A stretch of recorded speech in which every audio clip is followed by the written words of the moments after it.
Good evening, PSBN Nation, all PSBN fans. This is Pretend Football Now. Are you happy? I said it right. My name is Sike Manders. With me, as always, is Maul Paderos. Maul, I just want to take a little bit of selfish time right now and say that, all these people have been writing in, all these people have been calling and leaving messages. They don't work at PSBN. I don't understand why I'm being put on the spot here. Well, you do work for an organization, and the organization does have a show, and they do call it what they call it. It is Pretend Football Now. But look, mistakes were made. Sometimes you have to own them yourselves. But it's good to be here with you, Syke. I will say that. Okay, well, you know what? I will tell one thing, okay, to the legions of the so-called PSBN fans. Sike Manders isn't sorry. Sike Manders is here to stay. And in fact, Sike Manders is going to keep reporting on Pretend Sports. So put that in your craw and smoke it. I'm sure that that's going to be very well received by the loyal fan base down there on the wonderful blue marble of Earth as we sail around them at 253,000 miles per hour. What a great week of football, Syke. I will agree with you there. By the way, the disturbing trend of our orbiting speed getting faster and faster is a little concerning. However, despite us zipping around the globe so quickly, we did catch an insane week of Pretend Football. Let me tell you, a lot of surprises. Yeah, the hits keep right on coming. There's been some surprises, and the playoffs are just looming overhead. I can't wait to get elbow deep into a corpse here with you, Syke. What do you have on your oh so cold slab? Well, I hope that all of our listeners, everyone paying attention on the various streaming platforms that carry our lovely show, have scrubbed and made certain that their hands are clean, because I have a real doozy on the medical table tonight.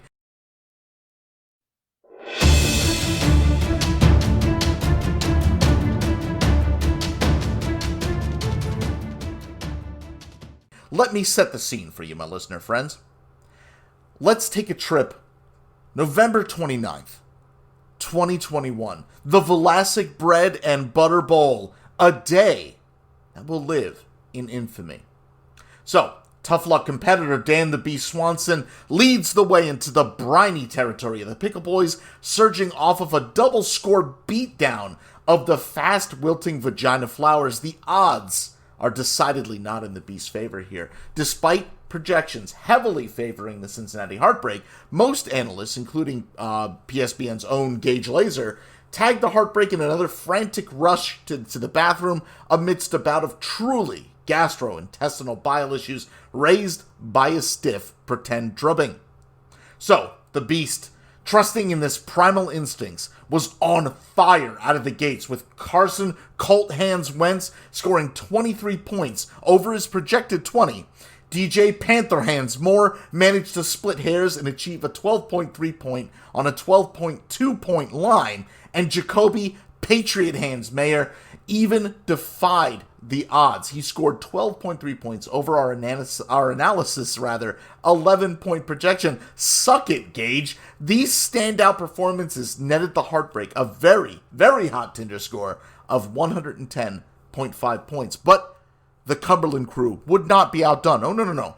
They shored up the D with Tampa Bay, who scored 13 points over their projected 10. Evan Horrorfoot McPherson kicked up 13 points over his 10. Them's kicker points, Maul. And Coradell, the Southern Dandy Patterson, managed to put up a huge 26.5 point gain over his 16.9 projection. Matt Plastic Face Brietta doubling his projected 6 points into a very briny 12.5. But would it be enough? Could the Pickle Boys continue to crowd out the jar from the filthy, undisciplined, and likely unwashed fingers of the Beast? No, they could not. Amazing! The Beast and the Cincinnati Heartbreak stunned the Bread and Butter Bowl with the final score 110.5 points to 110.1. Fantastic Pretend Football game of the year. The Beast in Cincinnati go on to face the frickin' Luxacs, riding high with the scalp of the number 3 ranked Cumberland Crew. The Crew looks to rebound against the suddenly very tough-looking Knights of the King of Limbs, where they are again to be the underdog, according to PSBN sources. What a game, Maul. What a game. Yeah, absolutely unbelievable. A .4 margin of victory for the Beast, and that has to be the closest game in the history of the pre-10 sport landscape here in the PSBN annals. And let me tell you, it is a great way to go. The Heartbreak needed this win to continue to keep themselves in the hunt. They are currently the 7th seed in the playoffs. The Cumberland Crew, they were once undefeated and riding high. Now at 9-3, theoretically they could find themselves all the way down in the middle 6 and 7 seeds by the end of this season if they continue to lose. What a matchup. I am astonished at what we saw. Sure, absolutely. I mean, we do expect great things of veteran coaches sometimes, and the Beast is one of the veteran of the veterans.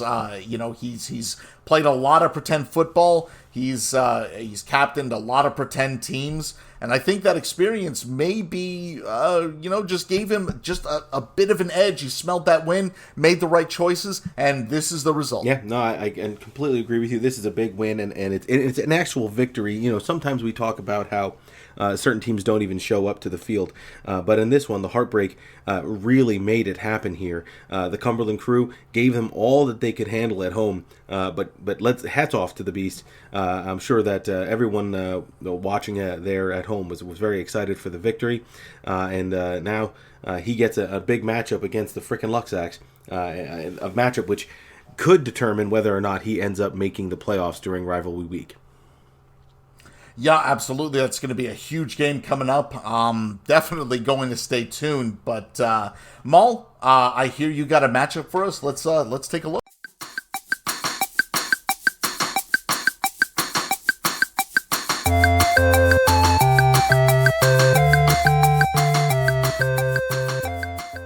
I mean, two teams did play indeed. It was a house divided. One coach trying to hold on to a playoff spot, the other just meandering long for the ride. Week 12 brought us to an all-too-early sneak peek at rivalry week when the Cooter Institute Beavers warmly welcomed in the twitching stamens of the Georgia O'Keeffe Vagina Flowers to Pink Taco Stadium, which happens to be a sentence I never thought I'd have to utter. Coach Marion's Flowers spread wide across the field, stretching from sideline to sideline, slippery with pollen and goo. Certainly explains why her runners were unable to get anything going. Kenyon Drake contributed a measly 4, and a mere, hey, I'm still in the NFL, Abdullah scored 3.4. Her host of wideouts seemed to have their vision clouded by the brash pollination as well. Tyler Boyd and Emmanuel Sanders combined for an awful 6.6. Bright spots? Well, she did play the Packers. They did all right, scoring 14, and only one of 2 players to outclass their projection. Coach Greg, on the other hand, must have come into this game angry because he brought the hammer down with the quickness. Tony Pollard scored 27.7. Matt Stafford and baby Megatron Cooper Kupp combined for just over 40. And Nick Folk scored 21 of them huge kicker points, Sike. That's all he'd need to win the game. But the heartless monster kept on coming. Odell Beckham scored 16, Josh Jacobs 18.2, and even the tight end Pat Freiermuth, I just wanted to say that name, scored 12. 'Twas a beating the likes we'll never see again. A Ray Rice-esque whooping. A game that will forever be known as the Domestic Violence Bowl of 2021, as the Cooter Institute Beavers dominate and win in convincing fashion 160.8 to 79.45. We were all expecting Coach Greg to win and continue to fight for one of the last playoff spots, but to do so in such a dominant fashion is surprising nonetheless. The Beavers, now 6-6, are currently the 6th overall seed. The Vagina Flowers fall for their 4th consecutive game. Now at 3-9, they are officially out of the playoff hunt and are now focused on next summer's eve and the cleansing that needs to take place to ready themselves for 2022. The Beavers, relentless in this matchup. Yeah, what a Just what a drubbing. It's hard to watch sometimes. Yeah, I mean when obviously there's a tremendous talent gap there, but the Cooter Institute Beavers never let off the gas at home, over doubling up the Vagina Flowers en route to our highest score this week. They look really, really ready to go, and I think this is going to be very interesting because they have to. They're still in the mud of this conglomerate of teams that are at 6-6 and 7-5 and 5-7. Only a handful of these teams are going to make the playoffs. It's going to be a real mess to the end. Absolutely. With the way that these pretend scores are shaking out and these pretend brackets are filling up, it is definitely still very, very murky, even all the way to week 13 and on. Just a real mess. Yeah, absolutely. I mean, mathematically, only 2 teams have been eliminated, that being the Georgia O'Keeffe Vagina Flowers and the Rainbow Unicorn Death Squad. So much for my pick early this season, huh? After losing 8 consecutive. Oof, that's hurtful.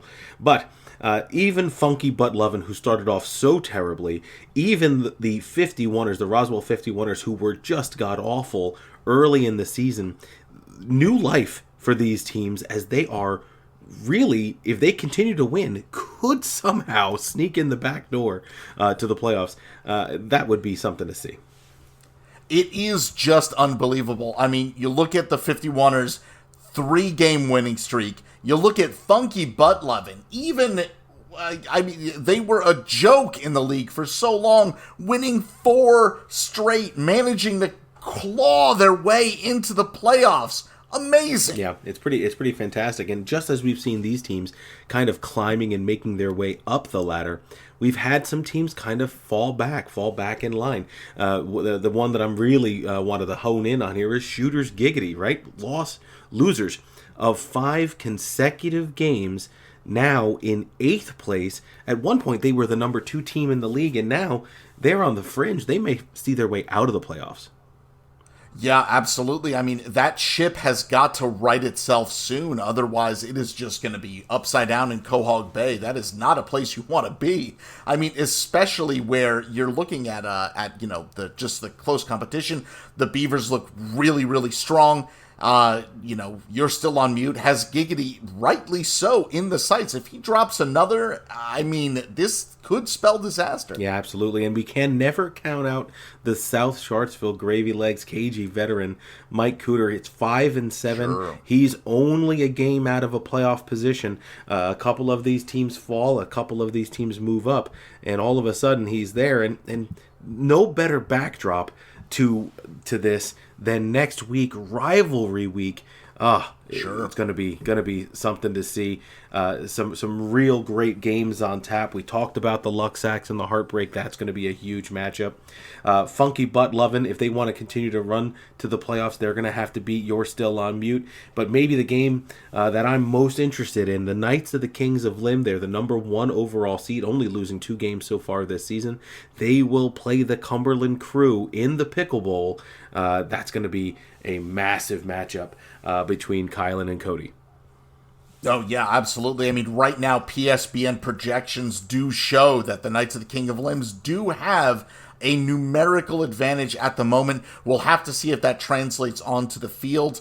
It's going to be up to set your rosters. Make sure you check that none of your disabled COVID-ridden players are shuffled out in the field like so much human garbage. If you haven't been making those basic changes, it's time to start paying a little bit more attention, boys and girls. Yeah, there's only a couple of regular season weeks to go. Great matchups here. The Cooter Institute Beavers, they play the Miami Uramies in another great family matchup. And the 51ers, of course, they play the Tombstones, and that's going to be another huge matchup. I mean, the Tombstones, they've been riding very strongly. If they lose this game to the 51ers, believe it or not, as bad as the 51ers have been, they'll be only 1 game out of a playoff spot with 1 game to go. That's shocking. And the Tombstones, they would find themselves probably in that 8th position, which is leery to say the least. Absolutely. I mean, that 7-5 spot is no guarantee of safety. Not certainly, especially with these bottom tier teams suddenly starting to surge. Yeah, absolutely. I wouldn't have thought that we would see teams get into the playoffs with a sub 500 record, but it is certainly possible. But we got a couple of really big weeks to go and some huge games during rivalry week.